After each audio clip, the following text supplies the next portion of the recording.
जय हिंद दोस्तों, I hope आप सब अच्छे होंगे। लव कुश क्लासेस में आपका स्वागत है। आज आपकी एनसीईआरटी कक्षा 3 की क्लास 3 की जो आप एनसीईआरटी है, जिसका टाइटल है हमारा अद्भुत संसार। इसको आज हम लोग देखते हैं, क्योंकि ये आपकी यूनिट वाइज जो न्यू एनसीईआरटी आई है वो आपको हम पढ़ाएंगे। ये आपकी यूनिट वाइज दी गई है, ये आपकी 4 यूनिट में डिवाइड की गई है। इसको भी हम लोग देखते हैं। जो आपकी एनईपी 2020 यानी कि नेशनल एजुकेशन पॉलिसी जो आपकी 2020 आई है, उस पर आधारित ये आपकी एनसीईआरटी तैयार की गई है। इसको थोड़ा शुरू में सारांश देख लेते हैं। और ये ज़्यादा महंगी पुस्तक नहीं है, ये आपकी 65 रुपीज़ की है। इसको आप ऑफलाइन परचेज भी कर सकते हैं और इसको पढ़ भी सकते हैं। अगर डिजिटल रूप में पढ़ना है तो आपको मैं टेलीग्राम ग्रुप में प्रोवाइड करा दूंगा, वहाँ से आप इसको रीड कर सकते हैं। टेलीग्राम की लिंक आपको डिस्क्रिप्शन में मिल जाएगी। इसका जो मेन उद्देश्य है, ये व्यापक दृष्टिकोण में शारीरिक शिक्षा, कला शिक्षा, पर्यावरण शिक्षा, भाषा शिक्षा, इन सबको एक ही ईवीएस की जो बुक है उसी में सबको समाहित करके कक्षा 3 की ये ईवीएस की बुक जो संशोधित बुक बनाई गई है, उसमें इन सबका जिक्र किया गया है। और ये आपका यूनिट वाइज में डिवाइड की गई है। जैसे कि आप यूनिट फर्स्ट में देखेंगे हमारा परिवार और समुदाय, इसको 3 चैप्टर में डिवाइड किया गया। फर्स्ट चैप्टर आपका मेरा परिवार और मित्र, सेकेंड है मेले में हम, और थर्ड चैप्टर में आपका दे रखा है त्योहार मनाएं एक साथ। किस प्रकार त्योहार मिलजुल कर मनाना चाहिए बच्चों को परिवार के साथ, वो सबका इसमें जिक्र कर रखा है। आज हम लोग यूनिट फर्स्ट को कंप्लीट कर लेंगे। जो आपकी 4 यूनिट हैं, आपकी 4 क्लास लगेंगी, जो भी चलेगी 15-20 आधे घंटे की क्लास, 15-20 मिनट या आधे घंटे की, उसमें सब क्लियर कर लेंगे चारों यूनिट की। क्योंकि न्यू एनसीईआरटी जो भी तैयार की गई है और इसके सीटेट में आने की संभावना बहुत ज्यादा है, क्योंकि सीटेट आपका पूरा एनसीईआरटी बेस्ड पेपर बनता है। कक्षा 3 और 4 और 5 की एनसीईआरटी से आपका प्राइमरी लेवल का जो पेपर बनता है वो आपका इन्हीं थीम से आधारित होता है।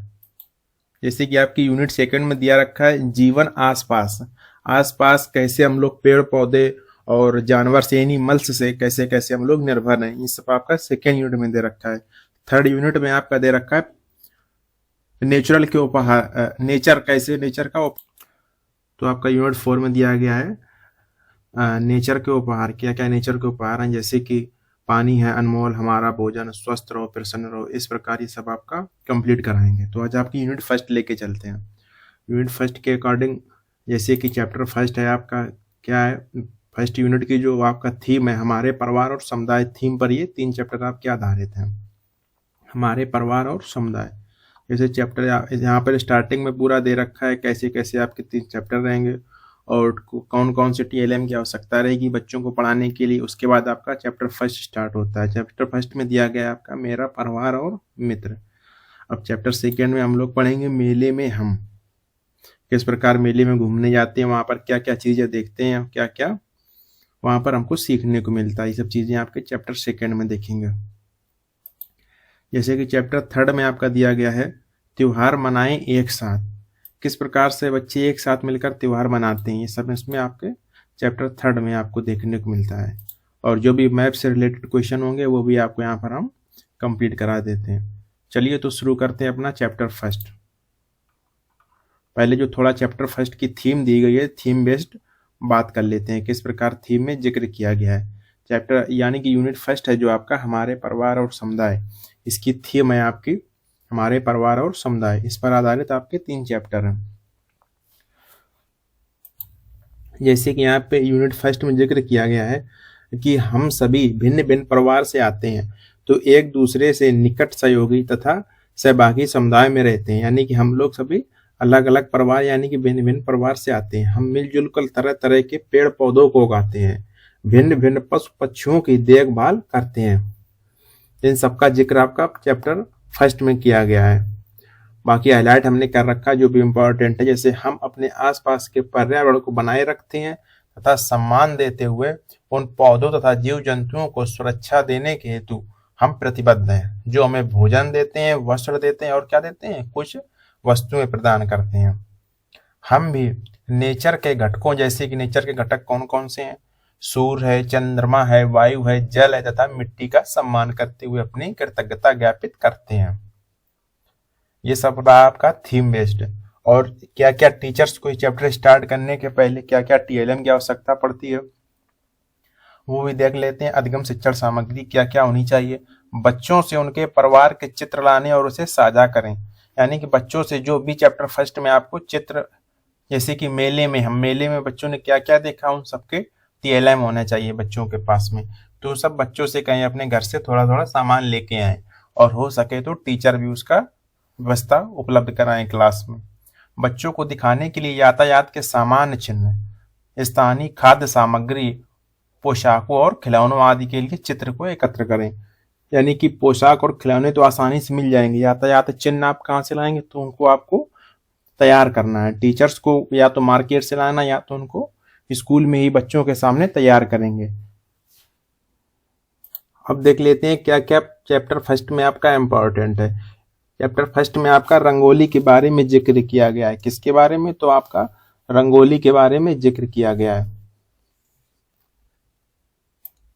तो चैप्टर फर्स्ट में आप देखेंगे आपके जैसे कि रंगोली है, रंगोली कौन कौन से कलर से मिलकर बनाई जाती है, ये सब आपका सीटेट के पॉइंट ऑफ व्यू से इम्पॉर्टेंट है। पहले एक बार इम्पॉर्टेंट पॉइंट की बात कर लेते हैं, और उसके बाद में पूरी कहानी भी पढ़ लेते हैं।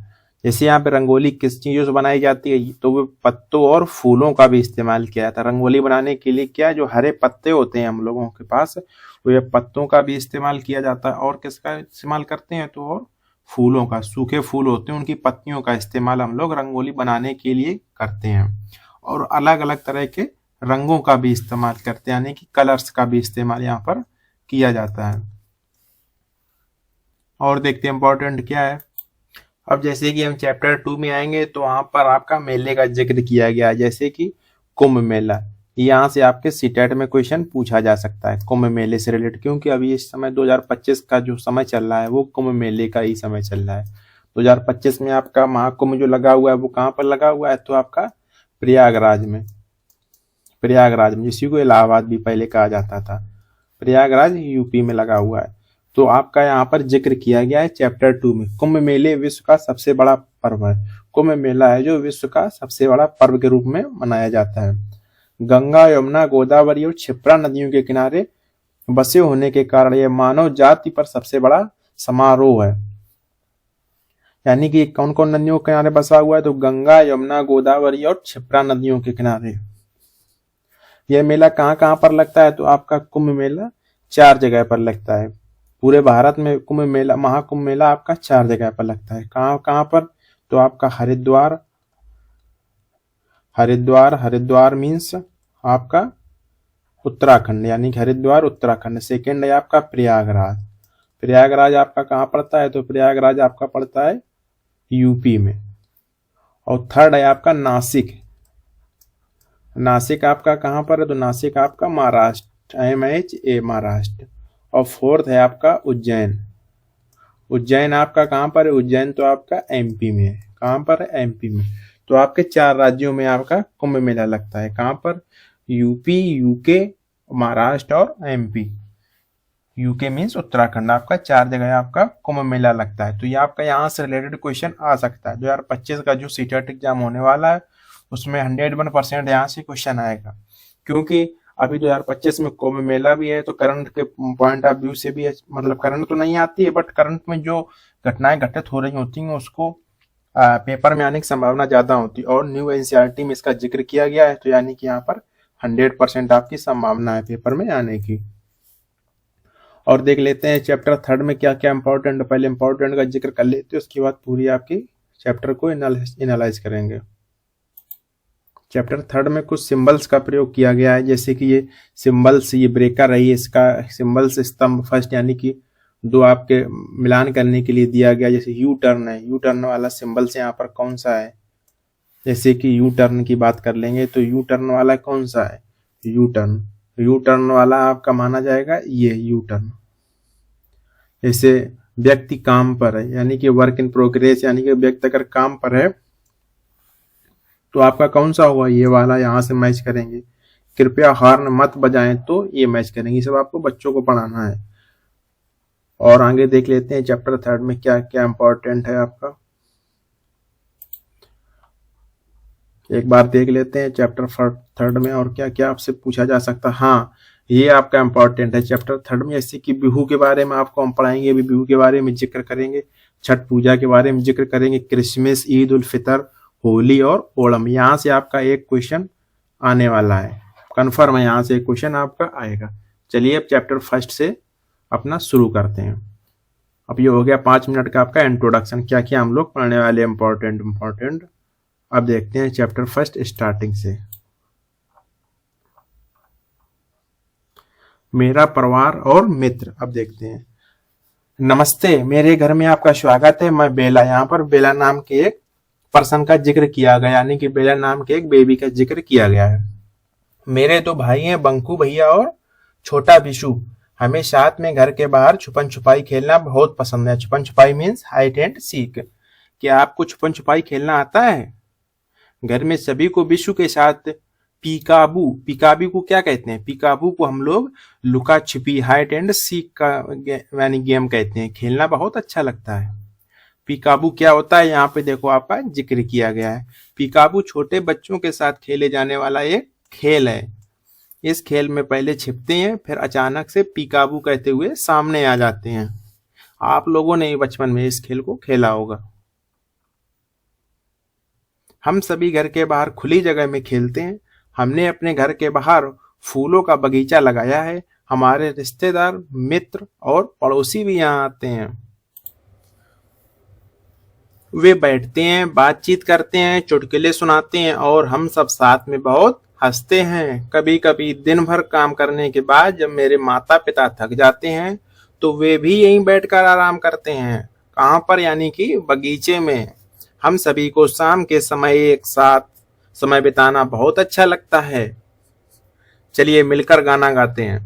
बरसात के दिनों में हम बगीचे में बनाए हुए एक छोटे से छप्पर के नीचे बैठे हैं।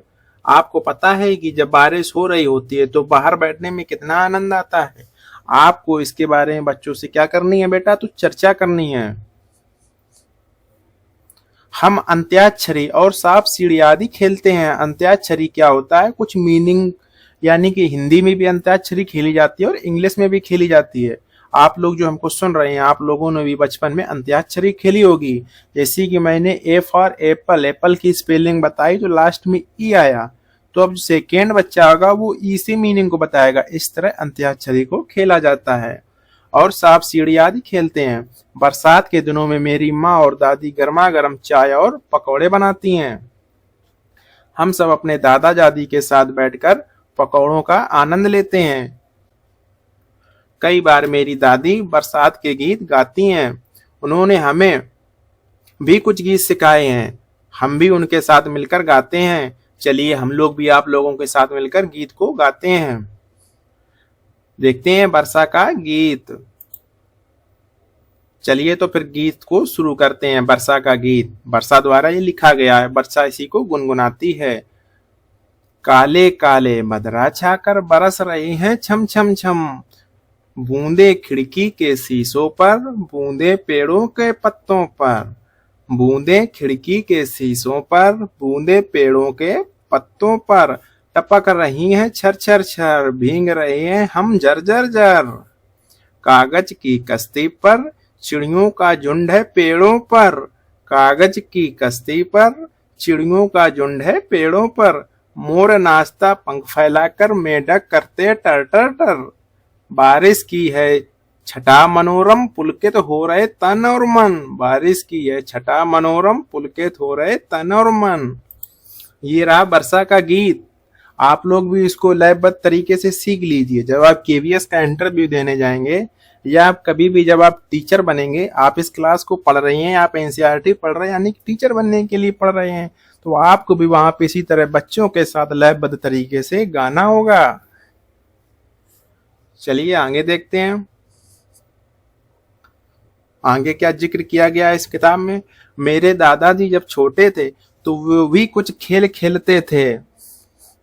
उन्होंने हमें भी वो खेल सिखाए हैं। वे भी हमारे साथ हमारे खेलों को खेलते हैं। अब इस खेल में एक रोल और प्ले होता है। अब आ जाता है इस खेल के साथ साथ में कौन सा? सीरू। सीरू कौन है यहाँ पर? सीरू है इनके डॉगी का नाम। सीरू खुशी में अपनी पूंछ हिलाते और भौंकते हुए हमारे पास दौड़ता खेलता आता है। सीरू का हमारे परिवार में एक विशेष स्थान है। वह हमारे परिवार का क्या है, मेंबर है, सदस्य है। मेरे मित्र भी सीरू के साथ खेलना पसंद करते हैं। बंकू और बेला सीरू को तंग नहीं करते हैं, वे सीरू को अपना खाना भी खिलाते हैं।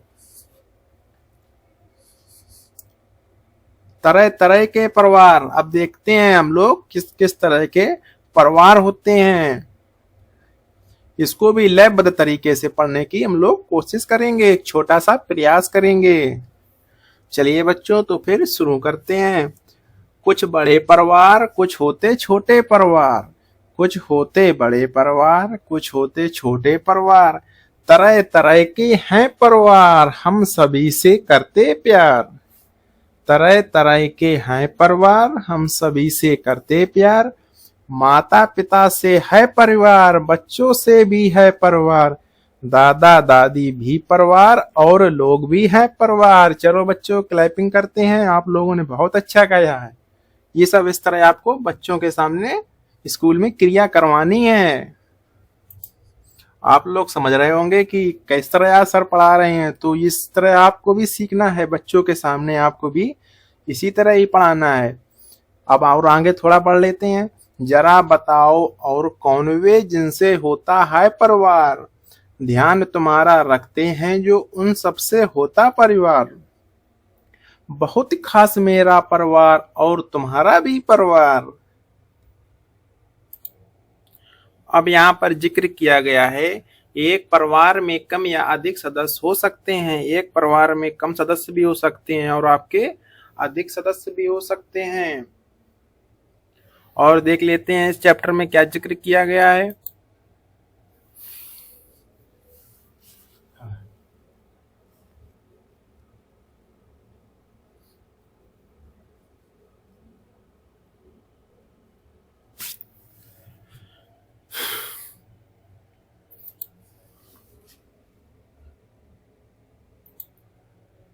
अब हम लोग देखते हैं चैप्टर 2, मेले में। हम मेले में जाने की तैयारी।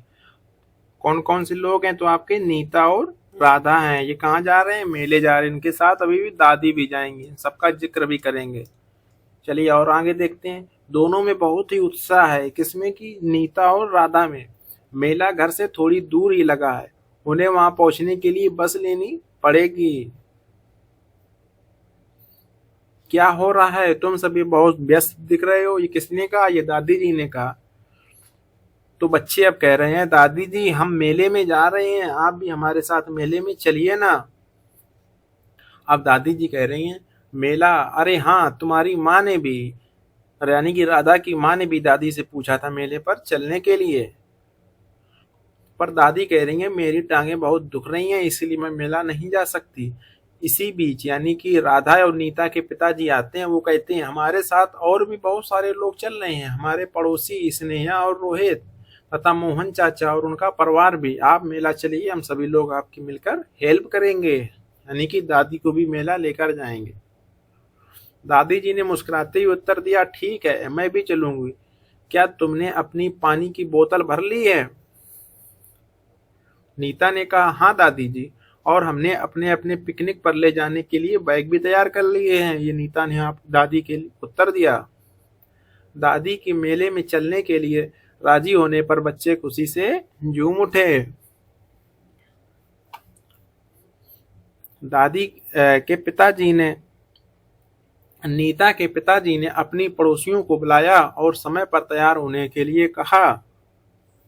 इसी बीच मोहन चाचा ने बताया कि उन सबसे सीधा मेले में ही मिलेंगे। जो मोहन चाचा उनके पड़ोसी थे, वो भी मेला जा रहे थे। उन्होंने कहा कि हम सीधा आपको मेले में मिलेंगे, क्योंकि वो बाहर कहीं से आ रहे थे। ये रहे आपका मोहन चाचा और मोहन चाचा की चाची। अब देखते हैं इसमें इम्पोर्टेंट क्या है आप लोगों के लिए। सीधा आपको वहीं ले चलते हैं। अब मेले में जाके क्या क्या सीखा, ये थीम आपकी, उप थीम आपकी क्यों रखी गई, इसलिए रखी गई कि मेले में किस प्रकार से बच्चे अपने माता पिता के साथ सीखते हैं। जैसे कि मेले में जाके बच्चों ने देखा, क्या देखा कि मेले में एक डस्टबिन था, यानी कि कूड़ादान की व्यवस्था अलग थी। चूड़ी बेचने वाले लोग वहां पर देखे, पार्किंग देखी, प्राथमिक चिकित्सालय, खोया पाया केंद्र, यानी कि अगर कोई भी यहाँ पर खो जाता है तो उसका सामान या खो जाता है तो आपको खोया पाया केंद्र से आप उसकी जानकारी ले सकते हैं। मेला सूचना, प्रवेश द्वार, ये सब बच्चों ने वहां पर सीखा, यानी कि बच्चे अपने एनवायरनमेंट यानी कि पर्यावरण से कुछ ना कुछ सीख रहे हैं, इसलिए बच्चों को मेला ले जाना चाहिए। चैप्टर की जो थीम है उससे ये हम लोगों को सीख मिलती है। और सीटेट हमारा इसी बेस्ड पर क्वेश्चन भी पूछता है, जैसे कि उन्होंने एम्बुलेंस, पुलिस जीप, आग बुझाने की गाड़ी, खोया पाया, ये सब उन्होंने भूत वहां पर मेले में देखे। और आगे देखते हैं, जैसे मेले में क्या क्या मिल रहा था, तो नारियल पानी, कलर चेंज कर लेते हैं पेन का,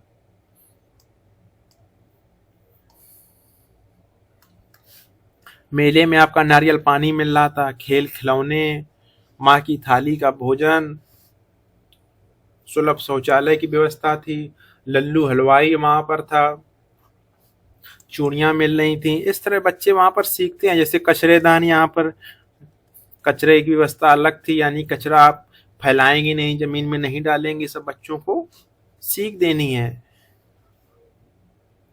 इन सब की व्यवस्था आपकी मेला प्रबंधन समिति ने बना रखी थी। अब आपका आ जाते हैं कुंभ मेले पर।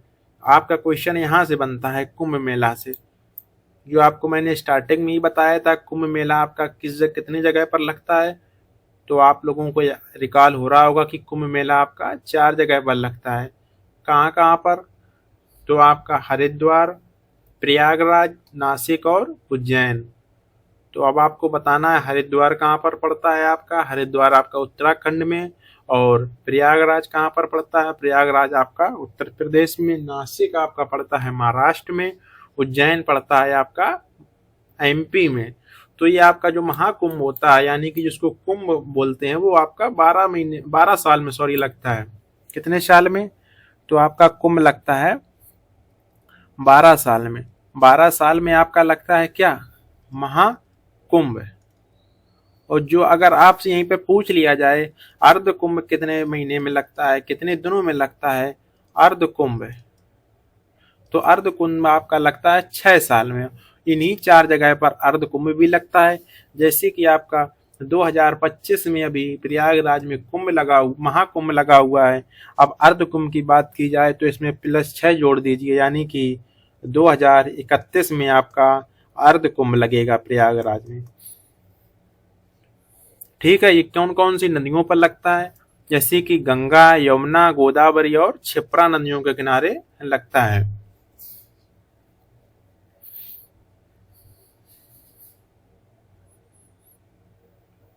आगे देखते हैं। इस नक्शे को रेखांकित करने को बच्चों से कहना है। जैसे कि ये आपका हो गया पुस्तकालय। बच्चे से अब क्या कर लेने, कलर पेंसिल जो आती है उनसे बच्चे से यहाँ पर रेखांकित करने के लिए कहना है। बच्चे इसको रेखांकित करेंगे, यानी कि कलर फिल इसमें करेंगे बच्चे। जैसे परेड मैदान में बच्चे किस तरह से अलग अलग कलर का प्रयोग करके इसको फिल करेंगे। जैसे बैंक है, अब बैंक में अगर बच्चे ने अपने आप पिताजी के साथ मार्केट में जाकर एसबीआई बैंक देखी होगी तो एसबीआई बैंक का कलर फिल करेगा यहाँ पर। अगर बड़ौदा बैंक आप बड़ौदा बीओबी देखी होगी तो उस तरह का रेड कलर का कलर फिल करेगा। एचडीएफसी देखी होगी तो उस तरह हर एक बैंक का अपना एक लोगो होता है, उसी के कलर से कलर डिजाइन किया जाता है। वो सब यहाँ पर बच्चे फिल करेंगे।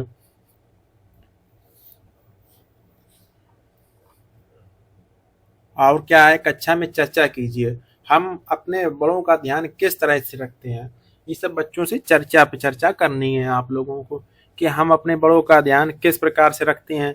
उनकी बातों की अवहेलना नहीं करनी, हमने अपने माता पिता की अवहेलना नहीं करनी चाहिए। अब यहाँ पर मिलान करने के लिए जो बच्चों से आप लोगों को करवानी है, जैसे कि हलवाई यानी कि बेकर। यहाँ पर हलवाई आपको कहाँ पर दिख रहा है, पूरे में आपको देखना है। हलवाई, तो आपकी हलवाई की दुकान हो जाएगी। ये यहाँ पर खिलौने बेचने वाला कहाँ पर है, कठपुतली वाला। तो कठपुतली वाला आपका हो जाएगा ये जो डांडिया नृत्य की तरीके से जो कर रही हो जाएगा कठपुतली बेचने वाला। चूड़ी बेचने वाला आप यहाँ पे देख सकते हैं, चूड़ी ये हो गया। पुलिस की गाड़ी ऊपर मिलेगी आपकी। और मेहंदी, तो मेहंदी का मिलान यहाँ से कर सकते हैं। चिकित्सा सहायता, हाँ, चिकित्सा सहायता का मिलान आपका एम्बुलेंस से कर सकते हैं। और स्वयं सेवक, स्वयं सेवक का यहाँ पर देखो मिलान उन्होंने करके दिया है बुक्स में। मेहंदी वाला आपको मिल गया। और स्वयं सेवी, खिलौने बेचने वाला, तो ये हो जाएंगे आपके खिलौने बेचने वाले। और कौन कौन सा मिलान करने को बाकी है और देख लेते हैं। यहाँ पर गलत मैच हो गया, 1 मिनट। ये यहाँ से खिलौने बेचने वाले ये हो जाएंगे। स्वयं सेवी बच्चे हैं। और कौन बच्चे हैं?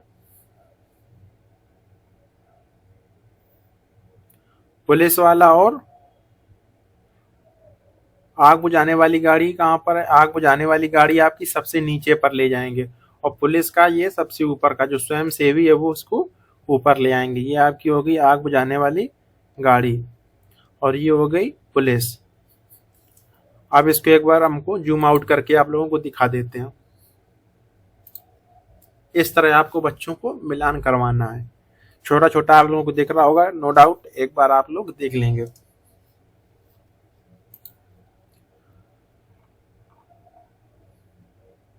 आगे क्या है? अब नए रोल प्ले, बच्चों से रोल प्ले करवाना है। शिक्षक की सहायता से अपनी कक्षा में मेले के दृश्य को नाटकीय रूप से दिखाएं। जैसे आप लोग भी जब छोटी क्लासों में पढ़ते होंगे तब आप लोगों ने देखा होगा कि हम लोगों में एनुअल फंक्शन हुआ करते थे स्कूल में। तो एनुअल फंक्शन जो होते थे उसमें हम लोग रोल प्ले करते थे। कोई पेरेंट्स का रोल प्ले करता था, कोई यानी कि बच्चे होने का रोल प्ले करता था। इस तरह यहाँ पर रोल प्ले करवाना है बच्चों को। मेले में होने वाली विभिन्न विभिन्न भूमिकाएं जैसे स्टॉल, खेलों के बारे में चर्चा करनी है। जैसे कि आप बच्चों से कहेंगे कल बेटा रोल प्ले होगा तो कोई अपने घर से आलू ले आएगा, कोई अपने घर से और अदर चीजें लेके आएगा, कोई प्लेट से लेके आएगा, कोई चूड़ियां लेके आएगा। इस तरह आप उनको रोल प्ले करवा सकते हैं अपने स्कूल में। कोई एक दिन निर्धारित कर लीजिए, फ्राइडे या सैटरडे का। इस तरह बच्चों से आपसे क्रिया करवानी है। चलिए अब देखते हैं चैप्टर 3। चैप्टर 3 में आपका जिक्र किया गया है त्योहार मनाएं एक साथ।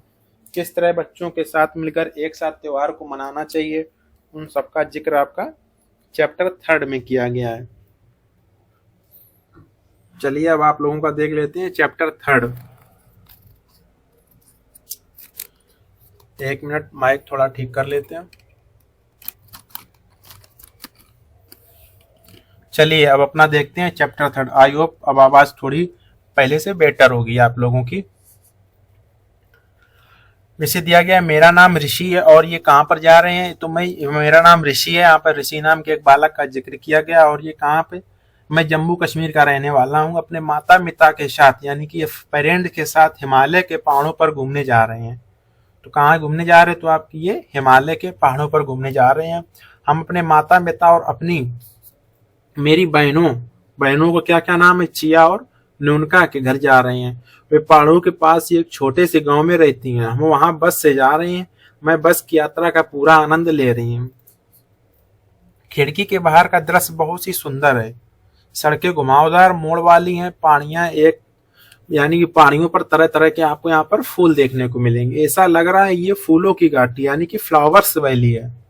जिस तरह आपकी फूलों की घाटी आपकी कहाँ पर है? उत्तराखंड में, उसी तरह इन लोगों को लग रहा है जम्मू कश्मीर में भी। दूर कहीं तरह तरह के लंबे लंबे पेड़ भी दिखाई दे रहे हैं।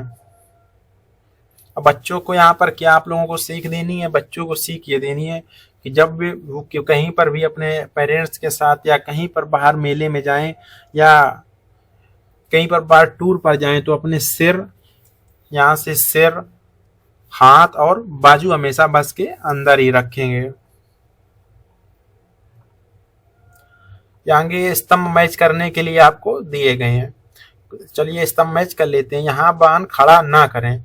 अब जैसे यहाँ पर नो पार्किंग वाला एरिया आपका यहाँ पर कौन सा है? नो पार्किंग वाला एरिया आपका ये हो जाएगा। कृपया हॉर्न ना बजाएं। हॉर्न ना बजाने का ये आपका सिंबल मैंने मैच कर दिया है। यू टर्न नीचे है। व्यक्ति काम पर है, तो व्यक्ति काम पर कहाँ पर है? तो व्यक्ति काम पर आपका ये हो जाएगा मैच सिंबल। ये बच्चों को आप लोगों को सिंबल इसका यूजेस कहाँ पर है, तो बच्चों की सिंबल्स आप लोगों को रिकॉल करवाने हैं। जब भी वो रोड पर चलें तो हम सिंबल का वे यूजेस समझ सकें। आगे विद्यालय है, कैसे पता चलेगा, ये देखिए अपने पेरेंट्स के साथ बच्चा विद्यालय जा रहा है, ये आपका आगे विद्यालय वाला सिंबल हो जाएगा। उसको जूम आउट करके भी हम लोग आपको दिखा देंगे। और ये कौन सा हॉर्न का सिंबल हो गया, सभी मैच हो गए? जी बिल्कुल, सभी मैच हो चुके हैं, एक ही बचा हुआ है गतिरोध, यानी कि ब्रेकर का सिंबल है। अब इसको जूम आउट करके एक बार देख लेते हैं। ये रहा आपका पूरा, इस तरह आपको बच्चों को सभी क्रियाकलाप करवानी है क्लास में। आई होप ये सब आप लोगों के लिए भी हेल्पफुल होंगे, जो लोग भी वीडियो देख रहे हैं आप लोगों के लिए भी हेल्पफुल होंगे। ये सब सिंबल्स आप यहाँ से समझ सकते हैं। जब हम लोग ड्राइविंग लाइसेंस बनवाने जाते हैं तब वहां पर इन सिंबल्स के का जो टेस्ट होता है हम लोग यहाँ पर तब सीखे, क्योंकि जब हम लोग भी पढ़ते थे क्लास 1 2 3 में, तब हम लोगों को ये सब सिंबल्स का यूज नहीं किया जाता था। अब देख रहे हैं शिक्षा का स्तर कितना उच्च हो गया है। अब बच्चे जब क्लास 3 का बच्चा है तब वो यहाँ पर सिंबल्स सीख रहा है, बट जब हम लोग क्लास 3 में थे या 4th में थे तब हम लोग इन सिंबल्स को नहीं जानते थे, तब शिक्षा का स्तर उतना उच्च नहीं था। अब डे बाय डे यानी शिक्षा का स्तर आपका उच्च होता जा रहा है। कुछ ना कुछ हम लोगों को बच्चों से भी सीखने को मिलता है, हम लोग कहीं ना कहीं रोज कुछ ना कुछ नया सीख रहे हैं। जैसे आप इस वीडियो के माध्यम से कुछ नई टर्मिनोलॉजी अपने जीवन में सीखेंगे, इसी प्रकार हम भी कुछ ना कुछ, आप भी कुछ ना कुछ, सभी लोग कुछ ना कुछ जीवन में, यानी कि हम लोगों का विकास डे बाय डे कुछ ना कुछ हो रहा है। कुछ देर बाद हम माता और मम्मी यानी कि हम मामा और मम्मी गांव के, मामा यानी कि मामा कौन होते हैं, मम्मी के भाई, मामा और मामी के गांव के समीप वाले बस स्टॉप पर पहुंच गए। हम बस से नीचे उतरे, मामा जी हमें लेने आए हुए थे। पहले तो हम चौड़ी पक्की सड़क पर चले गए, फिर हम मामा के जो सकरी कुलिया, क्योंकि पहले लोग बहुत सकरी कुलियों में रहते थे, वहां पर हम लोग पहुंच गए। जैसा ही हम उनके घर के अंदर गए, मेरी नजर उनके बगीचे में लगे रंग बिरंगों फूलों पर गई। बिल्कुल इम्पोर्टेंट, जो सीटेट की पेडागॉजी होती है वो आपकी यहाँ से पूछी जाती है, यानी कि बच्चों को पार्क में ले जाकर आपको क्रियाकलाप करवानी है। जैसे कि बच्चे यहाँ पर रंग बिरंगे फूल देखे, अब बच्चे जब कोई ना कोई नई चीज देखेंगे तो उससे आपसे क्रिया प्रतिक्रिया भी करेंगे, यानी कि आपसे चर्चा भी करेंगे उसके बारे में, कुछ क्वेश्चंस भी करेंगे, वहीं तो बच्चे सीखते हैं। मैं उनमें से कुछ फूलों को पहचानता था, यानी कि जो बच्चे थे वो कुछ फूलों को तो पहचानते थे, जैसे कि गुलाब का फूल है, गेंदा का फूल है और गुड़ियल का फूल है। ये आम एक प्रकार से जर्नल फ्लावर्स होते हैं आपके। जर्नल फ्लावर्स मीन्स यानी कि पूरे भारत में आपको कहीं ना कहीं हर जगह देखने को मिल जाएंगे, आपके स्कूल्स में या पीयर्स यानी कि फ्रेंड्स के घर पे या आपके घर पे, सभी जगह मिल जाएंगे बच्चों को। बट यहाँ पर उन्हें कुछ अलग प्रकार के फूल देखे। अब कौन कौन से फूल हैं देख लेते हैं। मैं इन फूलों की सुंदरता से चकित रही थी। मैंने पहले भी बहुत फूल देखे थे, बट ऐसे सुंदर फूल कभी नहीं देखे थे। क्या आप मुझे इन फूलों के नाम बता सकते हैं, मैंने नोनिका से पूछा। अब देखते हैं नोनिका को इन फूलों के बारे में जानकारी थी या नहीं। नोनिका ने एक फूल की ओर संकेत करते हुए कहा, यह ट्यूलिप का फूल है। किसका फूल है? ट्यूलिप का फूल है आपका। अब बच्चे ने यहाँ पर एक नई टर्मिनोलॉजी समझी, क्या? ट्यूलिप का फूल। अब यहाँ पर ट्यूलिप का फूल आपका कई आकार का होता है, आप लोगों ने देखा होगा, आई होप आप लोग तो बड़े हैं। आप ट्यूलिप का फूल कुछ इस तरह का होता है, कुछ इस तरह का ट्यूलिप का फूल होता है, यानी कि कप के आकार का होता है। जो प्याला होता है हम लोगों के चाय पीने का, कुछ उसके आकार का ये आपका ट्यूलिप का फूल होता है। ट्यूलिप के फूल विभिन्न रंगों में पाए जाते हैं, जैसे कि सफेद भी ट्यूलिप आपको देखने को मिलेगा, पीला भी ट्यूलिप होता है, गुलाबी, लाल, नारंगी, बहुत प्रकार के ट्यूलिप आपको देखने को मिल जाते हैं। फिर आगे देखते हैं, मामी ने बच्चों को भोजन के लिए घर के भीतर बुलाया। सभी ने गर्म चावल के साथ कश्मीरी व्यंजन खाए, इसमें से हाक खाया। हाक क्या होता है, इंपॉर्टेंट यहाँ पर है, आप सीटेट के पॉइंट ऑफ व्यू से हाक क्या है? हाक एक प्रकार की पत्तेदार सब्जी होती है।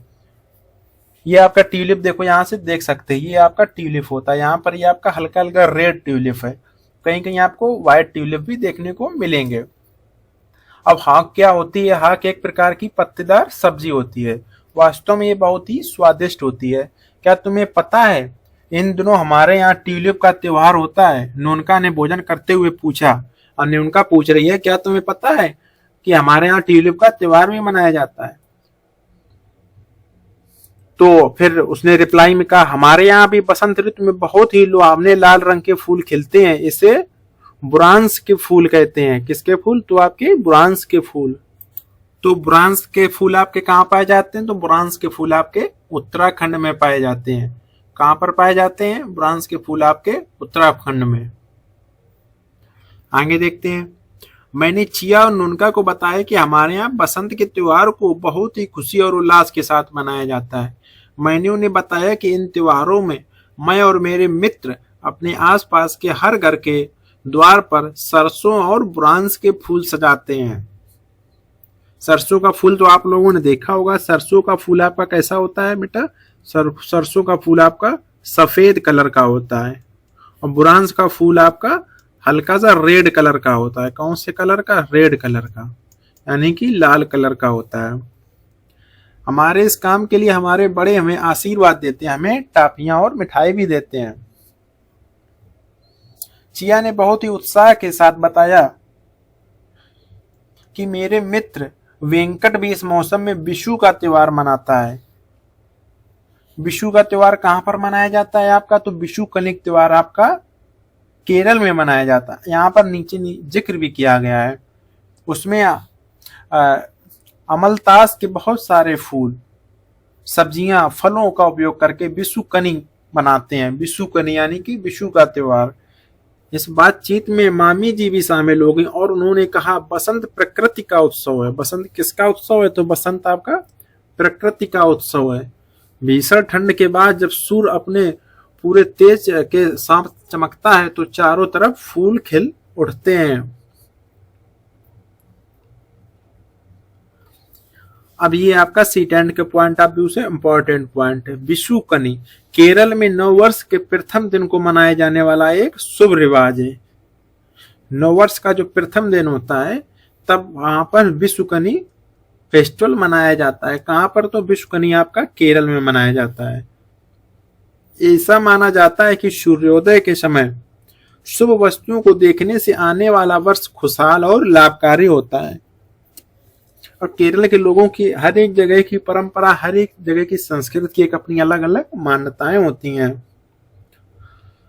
गाइए और आनंद लीजिए। चलिए बसंत ऋतु का एक छोटा सा ये गीत है, अब इसको भी हम लोग देख लेते हैं कैसे बच्चों के साथ आप लोगों को भी इसको गाना है। फूल फूल पर झूल झूल कर भौरे गाते हैं गाना, डाल डाल पर पात पात पर कोयल का स्वर मस्ताना, महक महक कर चहक चहक कर। कैसे बेटा? तुम महक महक कर चहक चहक कर हवा यहाँ इठलाती है, तन खुश होता मन खुश होता जब बसंत ऋतु आती है। यह आपका किसके द्वारा लिखा गया है? सोहनलाल द्विवेदी द्वारा लिखा गया है। अब यहाँ पर जिक्र कर लेते हैं इनका बिहू, छठ पूजा, क्रिसमस, होली और ओणम के बारे में। यहाँ से आपका 1 नंबर सीटेट के लिए आप यहाँ पर पक्का लिख लीजिए। यहां से 1 नंबर आपका एकदम पक्का है।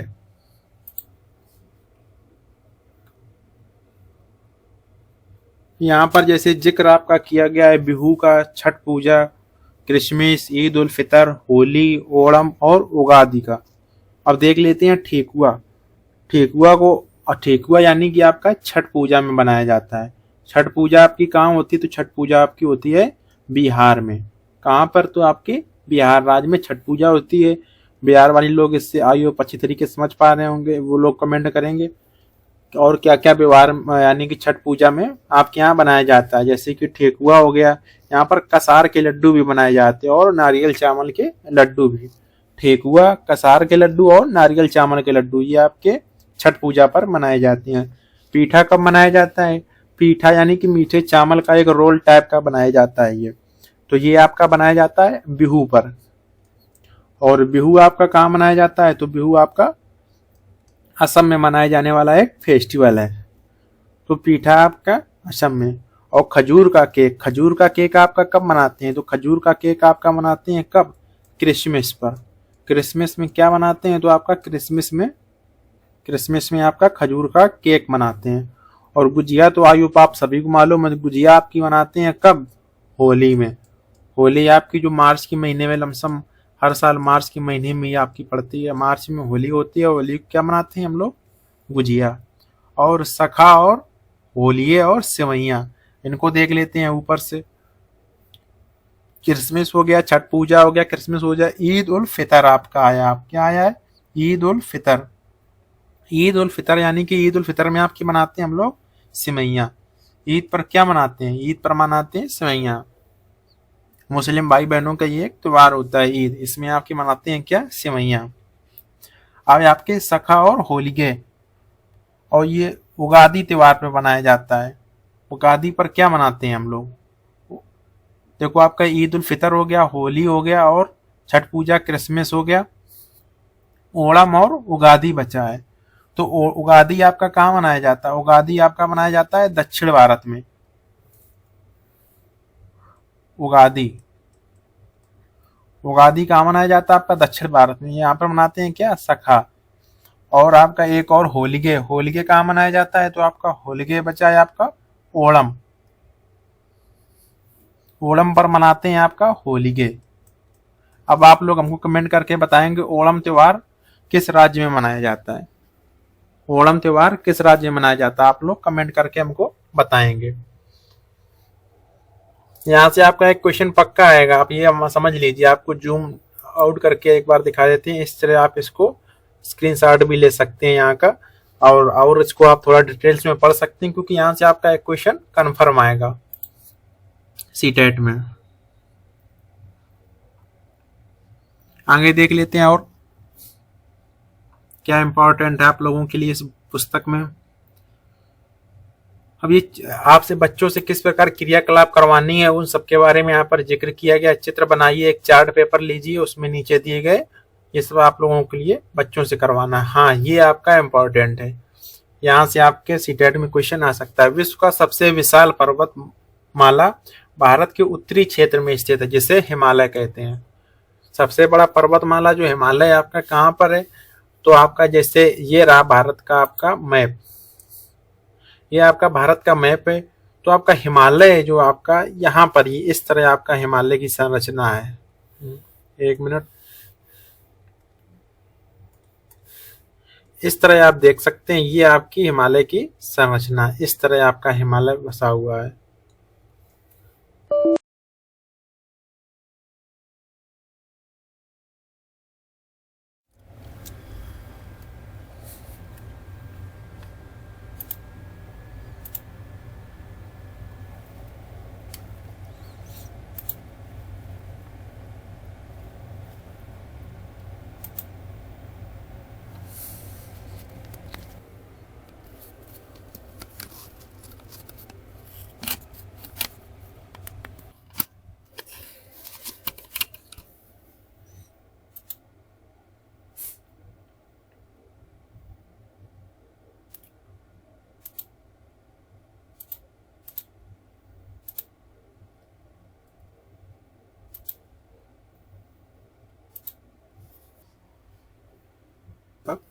दोबारा से समझ लेते हैं, कहाँ पर थे हम लोग यहाँ पर थे हिमालय में, और ये इस तरह आपकी हिमालय की संरचना है। ये आपका 3 भागों में बांटा गया है, उच्च हिमालय, निम्न हिमालय। उसमें हमको व्याख्या नहीं करनी हम लोगों को, और हम लोग चर्चा कर रहे थे ये हिमालय, हाँ, अर्थात बर्फ का घर है। हिमालय आपका बर्फ का घर कहा जाता है। विश्व की सबसे ऊंची पर्वत चोटी माउंट एवरेस्ट आपकी कहाँ पर है? तो आपकी हिमालय श्रृंखला में है। ये हमारे पड़ोसी देश नेपाल में, यानी कि माउंट एवरेस्ट आपकी कहाँ पर है? नेपाल में है। इस जगह आप देख सकते हैं, इस जगह आपकी माउंट, इस तरह ये आपका हो जाता है आपका नेपाल का एरिया। ये आपका पूरा क्षेत्र है नेपाल का, यानी कि ये आपका है नेपाल। यहाँ पर आपकी चोटी है, सबसे ऊंची चोटी, यानी कि वो कौन सी है? माउंट एवरेस्ट, जिसकी ऊंचाई कितनी है? 8848। इसकी कुछ अब पॉइंट में बढ़ भी गई है, 0.4546 कहीं कहीं लिखे आता है। तो आपको ऑप्शन से आप एलिमिनेट कर लेंगे आसानी से। आपको 8848 आपको याद रखनी है। कितनी? तो 8848 मीटर्स। और हाँ, यहाँ पे याद रखना, ये आपकी ऊंचाई जो भी नापी जाती है, आपकी ऊंचाई समुद्र तल से नापी जाती है। कहाँ से नापी जाती है? समुद्र तल से। तो आपको क्वेश्चन में कंफ्यूज नहीं होना है। क्योंकि वहां पर कहीं कहीं आपका मेंशन कर रखा है कि समुद्र तल से माउंट एवरेस्ट की ऊंचाई कितनी है, तो आपकी 8848 ही रहेगी। काफी बार बच्चा कंफ्यूज हो जाता है कि यहाँ पर वो सही से रीड नहीं करता है, तो उसको ये लगता है कि जमीन से नापेंगे समुद्र तल से नापेंगे तो हो सकता है अलग अलग हो जाए, तो उसको लगता है मैं तो जमीन से धरातल से पढ़ के आया था 8848 से, ये पूछ रहा है समुद्र तल से, तो लाओ इसमें दूसरा ऑप्शन लगा देते हैं, जबकि उसको आता हुआ क्वेश्चन यहाँ से वो गलत कर बैठता है। अब आपको बता दें, जितनी भी ऊंचाई, कोई भी ऊंचाई आपकी चोटी की नापी जाती है वो सभी आपकी समुद्र तल से नापी जाती है, क्योंकि जो समुद्र का स्तर होता है वो पूरे वर्ल्ड में स्तर सबका सेम होता है, समुद्र का स्तर सेम होता है, तो जो भी ऊंचाई नापी जाती है आपकी समुद्र तल से नापी जाती है, क्योंकि धरातल तो आपको धरातल कहीं पे आप एक सेम पैरामीटर पे हो ही नहीं सकता है, क्योंकि दक्षिण भारत में धरातल की ऊंचाई कुछ है, उत्तर भारत में कुछ है, इस तरह जो भी ऊंचाई आपकी नापी जाती है चोटी की वो सब समुद्र तल से नापी जाती है। अब पढ़ते हैं सरहुल फेस्टिवल के बारे में, बसंत ऋतु का त्योहार, ये भी आपका सीटेट के पॉइंट ऑफ व्यू से इंपॉर्टेंट है। सरहुल फेस्टिवल, सरहुल त्योहार आपका कहाँ मनाया जाता है, तो सरहुल आपका त्योहार झारखंड में मनाया जाता है। लोग अपने रीति रिवाज के अनुसार पारंपरिक पोशाक पहनते हैं, यानी कि ये लोग सरहुल फेस्टिवल में क्या पहनते हैं, ये अपने पारंपरिक जो भी वहां पर पोशाक पहनी जाती है उस पोशाक को पहनते हैं, और साल यानी कि सकुआ पेड़ तक जुलूस निकालते हैं, यानी कि ये लोग घर से लेकर सकुआ का पेड़ है यहाँ तक ये बैंड बाजे के साथ में ढोल नगाड़े के साथ में जुलूस को निकालते हैं। वे साल के फूल और ताजे अंकुरित अनाज लेकर जाते हैं, यानी कि जो इनका सरहुल फेस्टिवल होता है बसंत ऋतु में मनाते हैं, उसमें क्या क्या यूज करते हैं, एक तो पोशाक, इनकी एक अलग पोशाक होती है, उसी प्रकार की उस दिन पोशाक को पहनते हैं, और ये सकुआ के पेड़ तक जाते हैं और फूल और ताजे अंकुरित अनाज लेकर जाते हैं। धरती और सूर्य को आदर व सम्मान के साथ भेंट करते हैं। वे ढोल नगाड़े और दूसरे स्थानीय वाद्य यंत्रों को बजाते हुए नाचते हुए सरहुल फेस्टिवल मनाते हैं, यानी कि धरती और सूर्य को आदर करते हैं, यानी कि धरती और सूर्य की पूजा यहाँ पर की जाती है, सूर्य देवता की पूजा सरहुल फेस्टिवल में आपकी सूर्य देवता की पूजा की जाती है। आई होप आप सबको ये जो मैंने चैप्टर यूनिट फर्स्ट आपको जो क्लियर कराई है सभी को यहाँ पर समझ में आया होगा क्या क्या इसकी इम्पोर्टेंस है, और आप इसी तरह पढ़ते रहिए। आपकी 4 यूनिट में आपका अवर वंडरस वर्ल्ड जो आपका क्लास 3 की बुक है उसी को आपको हम क्लियर करवा देंगे, और जो भी क्यूरीज आप लोगों की हो एक बार कमेंट करके बता दीजिएगा। अभी जो 2024 में सीटेट हुआ है उसमें तो कोई नया क्वेश्चन इसमें देखने को नहीं मिला, क्योंकि जो एनसीएफ 2023 का आपका स्कूल एजुकेशन वाला जो चालू किया गया है आईसी यानी कि स्कूल के लिए, उसी के आधार पर इस बुक को तैयार किया गया है, और 2025 में इसकी आने की प्रबल संभावना है। 2025 में इससे आपका क्वेश्चन देखने को मिल सकता है। जो सरहुल फेस्टिवल है और जैसे कुंभ मेला है, ये आपको 2025 का जो जुलाई में आपका सीटेट होने वाला है उससे यहाँ से आपकी संभावना बनती है। और ये आपकी 4 यूनिट है, जो आपकी फर्स्ट यूनिट आज आपकी मैंने 3 चैप्टर को कवर करवा दिया है, और जो सेकेंड बात रही आपकी, और जो 3 यूनिट और बची हैं आपकी, जीवन आसपास, प्रकृति के पार और आसपास है क्या, इन सबको आपको 3 यूनिट में 3 क्लासेस में आपको टाइम निकाल के हम इसको क्लियर करवा देंगे। चलिए, तो आज के लिए इतना ही। धन्यवाद आप लोगों के लिए यहाँ तक वीडियो देखा, और जो भी आपकी क्यूरीज हो या जो भी आपको सुझाव हो आप कमेंट करके बता सकते हैं। थैंक यू आज के लिए, थैंक यू, धन्यवाद।